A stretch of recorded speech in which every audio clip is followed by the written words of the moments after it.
안녕하세요. 모든 작가 친구 여러분. 오늘 아침 암호화폐 시장 비트코인은 여전히 이전에 사상 최고가를 돌파했던 그 구간 근처에 머물러 있습니다. 현재 약 110일 영대에 위치해 있는데요. 어제는 비트컵 행사에서 연설할 기회가 있었고 투자자 커뮤니티에 계신 친구분들도 많이 오셔서 캐치업도 하고 지식도 공유하고 스탠드에 대해 이야기하는 등 다양한 주제로 활발하게 소통했습니다. 이런 자리가 정말 좋은 일이라고 생각합니다. 많은 분들이 발전할 수 있었고 저 역시도 시간을 내어 지식을 공유할 수 있었습니다. 그리고 주요 질문 중 하나가 바로 비트에 관한 것이었습니다. 감소가 있을까요? 기술적인 관점에서 본다면 이 분야의 재미있는 장면을 폐쇄하는 것은 좋은 생각이 아닙니다. 건조기가 섞여 있을 테니 끝나기 전에 짧게 끝내고 점차적으로 앞으로 나아가면 꽤 건강해질 거라고 생각합니다. 현재 진행 중인 프로모션은 H쪽에 하나 남아있을 텐데요. 그리고 풋옵션을 매수합니다. 인트로랜드를 구매하는 것을 말합니다. 내용을 자세히 공유할 기회가 있을 것입니다. 옵션 측면에서는 그렇죠. 이번에는 여전히 뉴스입니다. 지금 섞어서 덮으세요.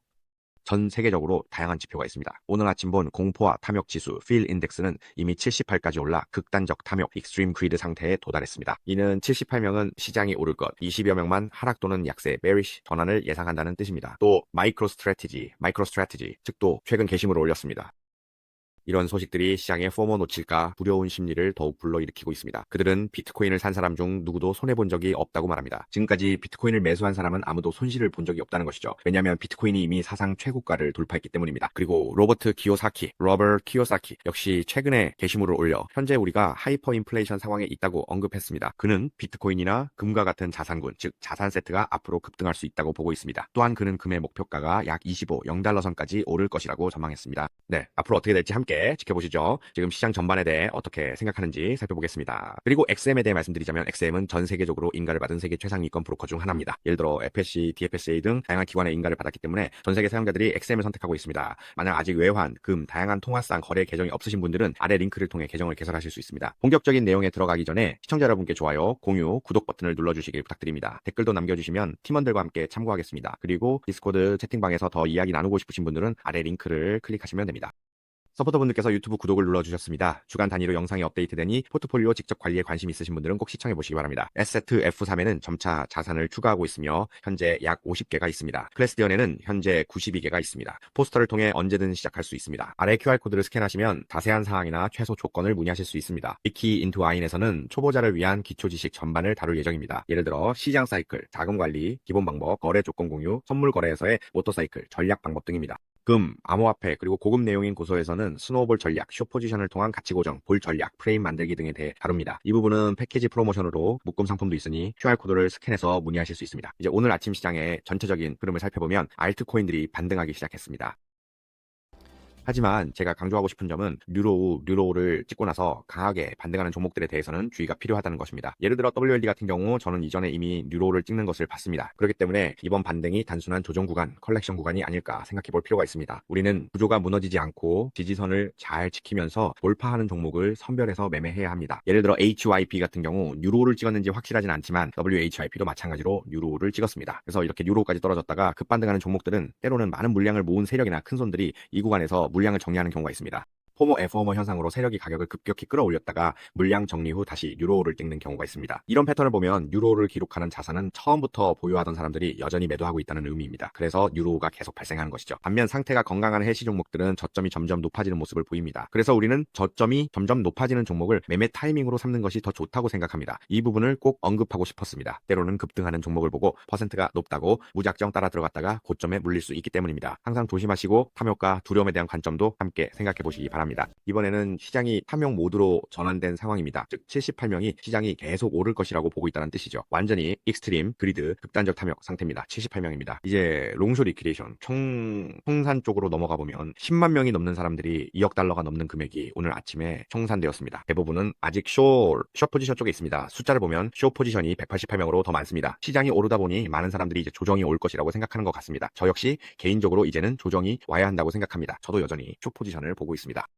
네, 하지만 사실 숏 포지션을 잡을 때는 현물, 스폿 자산을 보유하고 있어야 합니다. 만약 우리가 아무런 현물 없이 네이키드 숏, 완전 무방비 숏만 잡는다면 그건 정말로 리스크가 큰 전략이죠. 하지만 현물을 가지고 있다면 숏 포지션을 잡는다는 건 현물을 미리 매도하는 개념이 됩니다. 이때 선물 퓨처스이나 옵션스 같은 파생 상품을 활용할 수 있습니다. 즉 모두가 탐욕에 빠져 있고 시장이 조정될 것 같을 때 포트폴리오의 리스크를 해지 보험하는 전략이 되는 거죠. 비트코인 파트에서 보면 5월 한 달 동안 머니 리턴 수익률이 현재 18%까지 올랐습니다. 계속 상승하고 있습니다. 하지만 이번 달이 끝나려면 약 7, 8일 남았고 결과가 어떻게 될지 더 지켜봐야겠죠. 비트코인 쪽을 보면 비트캅, 비트컵에서 태국 바트화로換算했을 때 306바트에 거의 근접해 있습니다. 지금 가격이 수준까지 올라왔어요. 왜냐면 이전 최고가는 3, 0, 7, 40, 0바트가 넘었거든요. 만약 이번에 태국 바트 기준으로 사상 최고가를 돌파한다면 정말 멋지게 약 400만 바트까지 치솟을 수도 있습니다. 사실 지금쯤이면 이미 최고가를 경신했어야 하는데 우리 바트화가 너무 강세라서 아직 돌파하지 못하고 있는 거예요. 하지만 달러 기준으로는 이미 돌파했습니다. 이제 이더리움 바트로 넘어가 볼게요. 스포일러를 좀 하자면 22일에 업데이트된 내용인데요. 22일 기준으로도 많이 올랐어요. 100바트 넘게 상승했습니다. 그리고 다시 비트코인 쪽으로 돌아가서 말씀드리면 네, 스팟 이더리움 ETF도 57.6만큼 올랐습니다. 백로그는 아직 업데이트되지 않았고 어제는 600이나 더 올랐어요. 매수세가 꽤 강했습니다. 앞으로 어떻게 될지 좀 더 지켜봐야 할 것 같아요. 75바트일 때는 사람들이 별로 안 샀거든요. 저도 그 숫자가 좀 헷갈렸어요. 75일 때는 다들 팔았는데 10만 바트 근처에서는 엄청나게 매수하더라고요. 75일 때 사라고 했을 때는 다들 더 떨어질 거라고 생각했던 것 같아요. 네, 그리고 25바트 근처 구간도요. 방금 그 숫자가 생각났네요. 그리고 금파트에 대해서도 말씀드릴게요. 로시가 지금 하이퍼 인플레이션이 시작됐다고 합니다. 이미 시작됐어요. 그리고 금은 25, 0달러까지 로켓처럼 치솟을 거라고 하네요. 비트코인도 마찬가지라고 합니다. 이건 로버트 기요사키 씨가 최근에 트윗한 내용이에요. 그리고 국채 쪽도 언급했는데 국채가 잘 팔리지 않고 연준이 돈을 찍어서 사야 하는 상황이라고 합니다. 와, 지금은 자금이 금과 비트코인 쪽으로 확실히 몰리고 있는 게 눈에 보입니다. 정말로 눈에 띄게 보이죠? 이제 마이클 세일러 쪽으로 넘어가 볼게요. 마이클 세일러가 최근에 트윗을 올렸는데 비트코인을 산 사람 중에 손해본 사람은 없다고 했어요. 지금 비트코인을 산 사람들도 예전에 샀던 사람들도 모두 손해를 보지 않았다는 거죠. 이건 사실이에요. 왜냐면 비트코인이 이미 신고점을 돌파했으니까요. 그리고 알트코인 시즌 인덱스 쪽을 보면 아직도 굉장히 낮은 상태예요. 18에 머물러 있거든요. 18이라는 건 아마도 시간이 조금 더 필요할 수도 있지만 그렇다고 해서 알트코인 시즌이 오지 않는다는 뜻은 아니에요. 비트코인이 자리를 잡고 매수세가 들어오면 사람들이 비트코인을 팔아서 이익을 실현하고 그 자금이 이더리움이나 밈코인 그리고 다양한 알트코인으로 흘러갈 수 있습니다. 그러니 좋은 코인을 잘 골라야 해요. 특히 뉴로이를 찍지 않은 코인들을요. 이게 제가 트레이딩 할 때 데드라인으로 삼는 기준이에요. 만약 이 규칙을 적용해서 매매를 한다면 저 같은 경우에는 계속해서 작동하지 않는 코인, 즉 뉴로를 찍는 코인들을 걸러낼 수 있습니다. 대략 이런 식으로요. 80% 정도는 걸러내고 나면 실제로 매매하기에 비교적 안전한 코인만 약 20% 정도 남게 됩니다. 그리고 이건 저희 기준에 따라 자연스럽게 정해진 결과예요. 여러분도 한번 적용해 보시길 바랍니다. 자, 이제 테크니컬 분석 파트로 넘어가 볼게요. 지금 상황이 어떤지 살펴보면 비트코인이 110일 300에 도달했어요. 와, 정말 뜨겁게 오르고 있네요. 이번 상승세는 정말 강력하게 이어지고 있습니다. 사실 저희는 이 구간에서 숏 포지션을 이미 정리했어요. 그런데도 추가로 급등이 이어지고 있네요. 그래서 이번에는 어느 정도 기회를 놓쳤다고 볼 수 있겠네요. 저희는 이미 스팟 포지션을 보유하고 있었지만 가격 측면에서 약 7% 정도의 기회를 잃은 셈입니다. 하지만 만약 다시 돌아간다고 해도 결국 같은 전략을 썼을 거예요. 왜냐면 저희가 웨이브 구조를 분석하고 약세 신호를 봤을 때는 어느 정도 조정이 나올 시점이라고 판단했기 때문이죠. 그래서 실제로 보험을 드는 것처럼 예를 들어 푸드 옵션 같은 걸로 리스크를 관리했습니다. 이런 새로운 지식에 대해서는 나중에 여러분과 다시 한번 공유해서 실전에서 활용할 수 있도록 도와드릴게요. 이건 마치 생명보험을 드는 것과 비슷하다고 생각하시면 됩니다. 대략 이런 느낌이에요. 이제 기술적 분석 측면을 조금 살펴보겠습니다. 이번 상승 구간은 꽤 길게 이어진 움직임이었어요. 처음에는 메인 웨이브 주요 파동으로 볼 수 있을 거라고 생각했지만 다시 살펴보면 아직도 파동 A를 만들고 조정비가 나오고 다시 C 파동으로 올라가는 스윙이 나올 가능성이 남아 있습니다. 이건 큰 그림에서 엔딩 파동, 마지막 파동을 만들기 위한 움직임이라고 볼 수 있죠. 전체적인 큰 그림에서는 여전히 기존의 관점을 유지하고 있습니다. 단 한 가지 예외가 있다면 비트코인이 갑자기 급등하는 경우뿐입니다.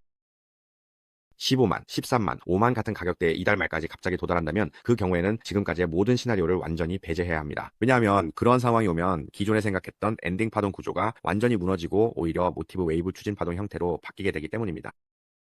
이런 경우에는 임펄스 파동이나 슈퍼 불량 같은 형태가 될 수 있습니다. 즉 130, 0 이상을 돌파해야만 그런 시나리오가 성립합니다. 하지만 현재로서는 여전히 엔딩 다이어 코너 케이스로 볼 수 있는 구간에 있습니다. 즉 1, 2, 3, 4, 5로 상승하고 내부 파동 구조는 3, 3, 3, 3으로 이루어져 있습니다. 이 부분은 비트코인 외부 파동에서 자주 볼 수 있는 기본적인 패턴입니다. 이전에도 계속 이런 패턴을 경험해 왔기 때문입니다. 저는 이런 친구들 차트 패턴들을 자주 다시 봅니다. 보시면 이 패턴들은 급하게 움직이고 휙휙 흔들리다 결국 트렌드를 이탈하죠. 이런 경우 조심해야 합니다. 계속 흔들리다 트렌드를 벗어나고 쐐기형으로 움직이다 트렌드를 이탈하는 구간이 나옵니다. 트렌드를 이탈하는 시점에서 꼭 생각해야 할 것은 과거 이미지를 고집하지 말아야 한다는 점입니다. 인간의 문제는 예전에 봤던 패턴을 기억해 여기서 이탈해도 곧 다시 올라가겠지라고 생각하는 잠깐 오르는 듯 하다가 결국 다시 쭉 떨어지면 이익이 모두 사라지게 됩니다. 그렇기 때문에 반드시 자신의 마인드셋을 잘 컨트롤해야 하고 조건을 명확하게 정해두어야 합니다. 예를 들어 저 같은 경우에는 만약 대략 103.0 근처를 이탈하면 롱 포지션을 그만둡니다. 이런 식으로 데드라인을 반드시 정해두어야 합니다. 그리고 지금 시점에서 데드라인은 비교적 가까운 지지선 부근에 설정해야 합니다. 너무 멀리 잡으면 안 되고 좀 더 가까운 곳에 설정해야 합니다. 만약 멀리 잡으면 큰 손실을 입을 수 있기 때문입니다. 그래서 지금은 매매할 때 점점 더 압박이 심해지고 있습니다. 지금 말씀드린 데드라인은 정말 중요한데 아까 말씀드린 대로 대략 103, 0 근처와 최근 HL 부근, 대략 114 근처가 해당됩니다. 제 생각에 웨이브 구조상으로는 한 번 더 강하게 상승하긴 힘들 것 같습니다. 그래서 저희는 헤징을 위해 숏 포지션을 잡았습니다. 테스트 차원에서 진행한 것이기도 합니다. 이게 바로 주가가 움직이는 패턴 중 하나인 엔딩 구조인데 비트코인 차트에서 자주 볼 수 있는 모습입니다. 다만 이번 경우는 규모가 조금 더 큰 편입니다. 왜냐하면 저는 이게 그 엔딩 패턴이라고 보고 있기 때문입니다. 네, 오케이. 이제 함께 지켜보겠습니다. 이번에는 모티브 웨이브, 즉 임펄스 파동 관점에서 살펴보겠습니다. 이 구간 역시 5파동 구조로 상승한 모습입니다. 현재 1파가 끝나고 2파 조정이 진행 중입니다. 2파 조정 형태를 피보나치로 분석해보면 대략 97 근처에서 지지받을 가능성이 있습니다. 이 정도이거나 혹은 그보다 더 깊게 조정이 올 수도 있습니다. 만약 주요 구조에서 매도 압력이 발생하거나 하락 구조에서 계속해서 하이 고점을 눌러주는 모습이 나타난다면 말이죠. 하지만 제 생각에는 9.7 부근이 스노우볼 롱 포지션을 다시 잡기에 괜찮은 구간이라고 봅니다. 그리고 월간 다이버전스도 아주 예쁘게 나와 있습니다. 그러니까 다음 달의 전략은 롱 매수에만 집중할 예정입니다. 만약 중요한 구조가 무너지지 않는다면 롱 포지션을 계속해서 잡을 생각입니다. 다만 먼저 조정이 좀 더 내려왔으면 좋겠어요. 이게 제 핵심 포인트입니다. 자, 이제 만약 가격이 반등한다면 타겟을 한번 그려보겠습니다. 대략 14만 정도까지도 볼 수 있습니다. 만약 이런 케이스라면 이건 66 패턴이라고 부를 수 있겠죠. 첫 번째 케이스의 구조를 기억하실 거라 생각합니다. 그래서 만약 가격이 3파로 조정해서 움직인다면 첫 번째 케이스는 제외하게 됩니다. 이게 바로 각 케이스가 맞는지 아닌지 1번 케이스인지 2번 케이스인지 3번 케이스인지 하나씩 걸러내는 방법입니다. 이렇게 계속해서 케이스를 줄여나가면서 최종적으로 남는 케이스가 가장 신뢰할 수 있는 시나리오가 되겠죠. 자, 계속해서 보겠습니다. 가격이 조정되어 하락하는 그림도 아직은 가능성이 남아 있습니다. 왜냐하면 이번 상승 구간이 웨이브 구조상 거의 완성된 형태라고 볼 수 있습니다. 만약 이 트렌드가 무너진다면 어디를 이탈해야 할까요? 인디케이터를 좀 더 자세히 살펴보겠습니다. 먼저 확대해서 볼게요. 만약 이게 ABC 파동이라면 어디를 이탈해야 할까요? 저는 4시간, 3시간 차트까지 내려가서 확인합니다. 우선 오늘 기준으로 예를 들어 이게 5파라고 가정해봅시다. 그렇다면 어디를 이탈해야 할까요? 첫 번째로 바로 이 지점입니다. 저는 계속해서 이 구간을 주의 깊게 지켜볼 겁니다. 여기 첫 번째 포인트죠. 만약 16만 원 선에서 멈춘다면 그럴 가능성도 있습니다. 벽의 다리는 꽤 높습니다. 그리고 100분율을 추가하세요. 이게 바로 오파가 끝나고 ABC로 조정이 들어가는지 확인하는 방법입니다. 꽤 간단하죠. 이제 수평적으로 보는 관점으로 넘어가 볼게요. 수평적으로 보면 이 구간에 대해서는 여전히 같은 확률로 보고 있습니다. 개인적으로는 이 방식의 상승이 훨씬 더 건강하다고 생각해요. 그리고 시장이 다시 망설임과 두려움의 모드로 돌아오면 그때 물량을 모으고 나서 한 번에 강하게 끌어올리는 게 진정한 강세장이죠. 만약 바로 급등한다면 그게 불가능하냐고 묻는다면 가능하긴 합니다. 하지만 정말 강하게 올라야 해요. 왜냐하면 이 경우에 만약 다이아고날이 나오려면 제가 앞서 말한 것처럼 되어야 하거든요. 10만에서 3만 보이시죠? 위쪽에서 끝나고 메일을 보내는 구간 바로 이 근처 이 구간이 3만입니다. 만약 우리가 시간을 계산해 보면 10만에서 3만까지 만약 이 구간을 한 번에 올리려면 실수로 눌렀네요. 이게 다이아고날이 안 나오게 하려면 약 17% 정도 올라야 해요. 그리고 남은 날이 약 7일 정도 남았으니 하루에 3, 4%씩 꾸준히 올라야만 겨우 도달할 수 있습니다. 그렇지 않으면 한 번에 급등하는 건 어렵죠. 만약 오늘이 하락세이거나 오늘 누군가가 매도해서 가격이 내려간다면 10만에서 3만까지 올라가는 비율도 더 낮아질 겁니다. 이건 트레이딩 관점에서 퍼센트로 보는 거예요. 만약에 하락이 멈추지 않고 이 구간 대략 SA 114, 115 근처 제가 1415에 설정해둔 그 구간까지 올라온다면 이건 꽤 힘든 상황입니다. 왜냐하면 다음 달에는 다이버전스가 나타날 수 있기 때문이죠. 다이버전스가 발생하면 우리는 이 트레이딩 퍼센트들을 전부 다시 조정해야 합니다. 왜냐하면 이번 구조는 이전 라운드처럼 예쁘게 나오지 않을 수 있기 때문입니다. 예를 들어 70, 근처 구간을 보면 그때는 차트가 예뻐서 아무 걱정 없이 롱 포지션만 잡았어요. 그런데 이번 구간은 다이버전스도 있고 만약 기억하신다면 다이버전스가 나타나면 스노우볼처럼 가격이 한 번에 크게 튀어 오를 수 있습니다. 그리고 이 구간에서 스톱로스에 걸린 포지션들은 전부 수익에서 나온 거예요. 대략 30% 정도인데 어제 비트컵 행사에서 친구들에게 포트폴리오 전체를 업데이트 해줬을 때도 계속 계산하고 있었습니다. 수익이 약 30% 정도 줄었어요. 지금 이 샌드 구간과 이 구간에서요. 사실은 아직까지는 트레이딩이 건강하게 유지되고 있습니다. 건강한 상태예요. 하지만 자금 관리를 잘하면 갑자기 모든 수익이 사라지는 일은 없어요. 만약 자금 관리를 제대로 하지 않는다면 전부 잃을 가능성이 높아집니다. 왜냐하면 때로는 우리가 너무 자신감에 차서 무리하게 자금을 투입하곤 하거든요. 이게 바로 제가 항상 커뮤니티에서 말하는 마인드셋의 문제입니다. 자, 이제 텔라인 쪽을 조금 살펴볼게요. 죄송합니다. 트렌드 라인에서 이 초록색은 정말 슈퍼 중요합니다. 그리고 주황색, 노란색은 더 좋아요. 즉 가격이 조정될 때마다 말이죠. 이번에는 매수 구간에 대해 이야기해볼게요. 가격이 올라온 이후에 최근 조정 구간은 대략 10만 초반대쯤입니다. 이 구간은 이전의 저점과도 일치해서 지지받을 수 있는 구간이에요. 그래서 이 저점이 굉장히 중요합니다. 이 구간에서 매수 기회를 잡는 것이 트렌드라인과도 딱 맞아떨어집니다. 이제 SMC와 SCF 파트로 넘어가 볼게요. 만약 누군가가 그들의 순수한 기술적 분석만을 따라 트레이딩 한다면 이미 약 10만 9천 부근, 즉 이전 고점 근처에서 익절 TP를 했어야 합니다. 그렇기 때문에 지금 SMC가 해야 할 일은 조정을 기다려야겠죠. 조정을 기다리는데 파워올, 파워얼도 반응이 없고 매매할 수 있는 디맨드존을 찾아야 합니다. 그래서 디맨드존을 제가 조금 그려봤는데 바로 이 위치에 있습니다. 따라서 롱 포지션을 잡으려면 가격이 이 구간까지 조정될 때까지 기다렸다가 진입해야 합니다. 그리고 나서 위쪽에 TP, 익절 지점을 다시 찾아야겠죠. 대략 이런 식입니다. 이건 제가 미리 세팅해둔 전략인데 실제로 가격이 조정될지는 아직 모르겠어요. 하지만 MC 관점에서는 조정이 나와야 한다고 생각합니다. 계속 시도하고 있죠. 그리고 금골드 쪽을 보면 아직 뚜렷한 액션이 없고 현재는 횡보 사이드웨이 구간에 머물러 있습니다. 만약 이런 박스권에서 계속 횡보한다면 롱매수 포지션을 잡을 확률이 더 높아집니다. 그래서 저는 숏 매도에는 아직 집중하지 않고 위쪽에 더 집중하고 있습니다. 여기서는 롱에 집중해야 해요. 만약 가격이 중요한 지지 구간까지 조정된다면 그때 롱 진입 타이밍을 노려야 합니다.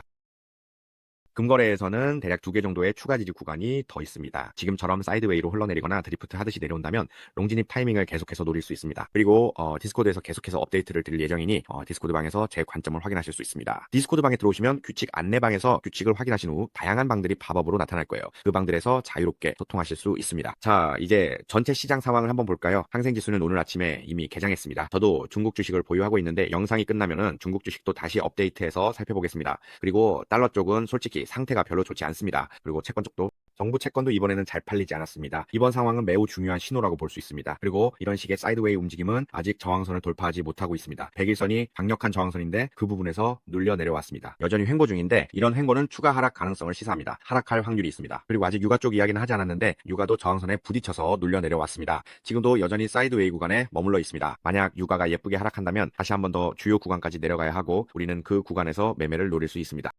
맞아요. 그 구간에서 받아낼 수 있습니다. 네, 그렇죠. 그래서 서로 일치하게 됩니다. 이게 바로 보는 방법입니다. 이 방법으로 보면 비트코인이 75일대와 굉장히 비슷한 모습이에요. 거의 똑같다고 할 수 있습니다. 그리고 다우존스는 어땠냐면 어젯밤에 매수세가 있었나요? 전혀 없었습니다. 매수세가 전혀 없었고 나스닥도 하락했습니다. 조금 오르긴 했지만 어제부터 계속 하락세였죠. 이번에는 저도 다우존스를 지켜볼 생각입니다. 그 차트가 저점 구간까지 눌러줄지 만약 더 낮은 구간 대략 40-15 근처까지 눌러준다면 상당히 걱정스러운 상황이 될 수 있습니다. 다우존스가. 그렇죠. 사실 저도 미국 주식들을 계속 모니터링하고 있는데 만약에 갑자기 빠르게 무너진다면 이런 구간에서 매수 타이밍을 잡을 수도 있을 것 같아요. 만약에 계속해서 급락한다면 그때 매수 기회를 노릴 수 있겠죠. 그리고 비트코인도 조정을 받는다면 미국 주식이 괜찮은 지지 구간에 도달했을 때 매수하고 동시에 비트코인도 받아서 스노우볼 효과를 노릴 수 있을 것 같아요. 이건 그냥 제 생각일 뿐이고 이런 전략을 쓰고 싶다는 거죠. 하지만 시장이 항상 우리가 원하는 대로 흘러가지는 않으니까요. 우리는 그저 시나리오에 맞춰서 매매하고 자금을 배분할 뿐입니다. 네, 이제 다음으로 아웃코인 쪽을 한번 살펴보겠습니다. 이부 친구들은 어떤지 한번 볼까요? 아직 들어가서 보지 못했어요. 이더가 아마 오를 것 같네요. 이번에는 S를 모아뒀어요. 다이버전스가 발생했던 이 구간, 로프트 데이트 근처에서 S를 정리했죠. 이 구간에서 이미 정리했고 지금은 다시 오르고 있습니다. 만약 이더가 이 구간에서 다시 마감하고 다이버전스가 생기기 시작한다면 저는 다시 한번 이더를 S로 들어갈 수도 있을 것 같아요. 이더를 좋아하는 분들도 계시겠지만 저는 정말로 기술적 분석에 따라 매매합니다. 만약에 이더가 다시 오르면서 다이버전스 없이 새로운 고점을 찍는다면 그때는 숏 포지션을 잡을 수도 있겠죠. 그냥 다시 한번 베팅하는 거죠. 이 구간에서요. 뭐 대충 이런 식이에요. 만약 원래 값으로 다시 돌아오면 우리가 이 캐시플로우를 조금이라도 확보하게 되면 그때 아래쪽 존 타운섬 쪽에서 진입할 타이밍을 찾는 거죠. 이건 이트 구간이고요. 그리고 뉴로우를 찍고 나서 급격하게 반등하는 종목들에 대해서는 제가 조금 경고를 드리고 싶어요. 저도 이게 계속 오를지 아닐지는 모르겠어요. 뭔가 갑자기 깊게 빠졌다가 다시 급하게 올라오는 모습인데 만약 전체 구조를 보면 이전에는 뉴룸이 있었어요. 만약 이 존 근처에서 바로 올라갔다면 꽤 건강한 흐름이었을 텐데 뉴로우를 찍고 나서 올라오는 건 별로 좋지 않고 이건 아직도 다운트렌드 조정 국면임을 보여주는 거거든요. 그래서 우리는 아마도 스플라이존, 즉 저항선 같은 곳을 찾아서 S쇼 포지션을 잡을 타이밍을 봐야 할 것 같아요. 이런 구간이 WLD 구간이죠. 그리고 다른 종목들도 있는데 예를 들어서 YP 같은 경우는 각 체인지마다 로우에 있는지 확인해야 해요. YP도 뉴 로우를 찍었거든요. 이런 경우에는 우리는 세 부분에서 진입을 했어요. 보이시죠? 위쪽 존에서 진입하거나 아니면 이렇게 급등할 때 L롱 포지션을 잡았죠. 그런데 만약 뉴 로우를 찍고 나서 이 존에서 L을 잡으면 정말 크게 손해를 볼 수 있어요. 진입이 어렵고 급등해도 아주 조금밖에 오르지 않거든요. 그래서 우리는 올라가긴 하는데 진짜 조금밖에 안 오르네라고 생각하게 돼요. 많이 오르는 것 같지만 사실은 뉴로우를 찍고 내려온 거라서요. 무슨 말인지 아시겠죠? 차트를 보면 이게 케이크 같은 종목이랑 비슷해요. 이건 그냥 예시로 드리는 거예요. 이게 나쁘다는 건 아니고 단지 가격 구조가 별로 좋지 않다는 거죠. 보이시죠? 가격이 오르는 게 보여요. 오르긴 오르는데 진짜 조금밖에 안 올라요. 2달러에서 5달러로 오르긴 했지만 예전에 얼마였는지 기억하세요? 예전에는 40달러, 26달러였어요. 그러니까 이렇게 조금 오르는 건 이 상황에 아무런 영향도 주지 못해요. 그래서 전체적인 큰 그림을 좀 더 넓게 보려고 노력해야 하고 구조적으로 계속 저점을 갱신하는 종목에는 굳이 들어가서 매매하지 않는 게 좋아요. 그렇게 하면 생존 확률을 약 80% 정도 높일 수 있습니다. 그러니까 살아남을 수 있냐고요? 꼭 그렇진 않아요. 어쩌면 살아남을 수도 있지만 결국 시간만 낭비할 수도 있어요. 저는 그 시간 낭비라고 부를게요. 왜냐면 만약 이 구간에 머무른다면 그리고 비트코인은 이미 사라져버렸어요. 우리가 그걸 들고 있어도 아무런 이득이 없죠. 왜냐하면 고점은 이미 위에 있고 가격을 움직이는 사람들도 그걸 다시 끌어올릴 생각이 없으니까요. 이해가 되시나요? 왜냐면 구조 자체가 이미 무너졌기 때문이에요. 이게 바로 제가 조심스럽게 보는 핵심 포인트입니다. 자, 이제 비트코인 쪽을 좀 더 자세히 살펴보고 이 영상을 마무리하기 전에 함께 분석해보죠. 지금 우리는 어떻게 보고 있을까요? 제가 보는 관점을 말씀드리자면 잠깐만요. 그 그림, 그 차트를 먼저 좀 볼게요. 지금 비트코인이 단기 구조에서 무너지기 시작한다면 우리는 하락을 예상할 수 있습니다. 이 구간에서 평가를 해야 합니다. 4시간 차트에서는 아직 다이버전스가 발생하지 않았지만 더 짧은 구간에서는 이미 발생하기 시작했습니다. 3시간 차트에서는 이미 발생했어요. 만약 이 캔들이 그래픽으로 눌러준다면 괜찮을 것 같고 조정이 나올 확률이 높아집니다. 왜냐하면 가격은 계속해서 새로운 고점을 갱신하고 있지만 RSI는 따라가지 못하고 있거든요. 힘이 약해지고 있다는 뜻입니다. 이 시간 차트는 어떤가요? 다이버전스가 있나요? 이전에는 있었던 것 같은데 잠깐만요. 인터넷이 잘 안 되는 것 같네요. 여기서 새로운 고점이 나오고 도지 캔들이 발생한 게 보이시죠? 이건 몇 시간 차트로 보고 있는 건가요? 이건 2시간 차트입니다. 1시간 차트도 있나요? 1시간 차트도 있나 볼까요? 네, 1시간 차트도 마찬가지로 있습니다. 그렇죠? 위쪽에 다이버전스가 있습니다. 그래서 이런 구조들은 무엇을 의미하냐면 약세 신호를 나타냅니다. 그래서 만약 가격이 조정된다면 내일 지지선이 버텨줄지 평가해 볼 수 있습니다. 만약 지지선이 버텨준다면 일단 정리하고 다시 상황을 평가해 볼 수 있습니다. 이게 제가 하는 방식입니다. 그리고 보험성 매수, 풋옵션의 경우 저는 비교적 멀리 60일 정도로 잡고 있습니다. 왜냐하면 전체적인 그림을 보고 있기 때문입니다. 아마도 가격이 먼저 조정될 것 같아서 조금 더 길게 보유하고 있는 거고 프리미엄도 기꺼이 지불하고 있습니다. 이 프리미엄은 우리가 매수한 볼륨 사이즈와 비교하면 약 5% 정도입니다. 그렇게 많은 건 아니에요. 마치 보험료를 내는 것과 비슷하죠. 여기서 이 구간에서 사고가 날 수도 있다는 생각으로 보험을 드는 거예요. 만약 사고가 나면 전액 보상을 받는 거고 사고가 나지 않으면 5% 정도, 즉 5바트 정도를 내는 셈이죠. 이런 식의 사고 방식입니다. 여러분도 한 번 더 공부해 보시기 바랍니다. 제 생각에는 만약 포트폴리오 사이즈가 점점 커진다면 옵션을 활용하는 것이 꽤 도움이 될 거라고 생각합니다.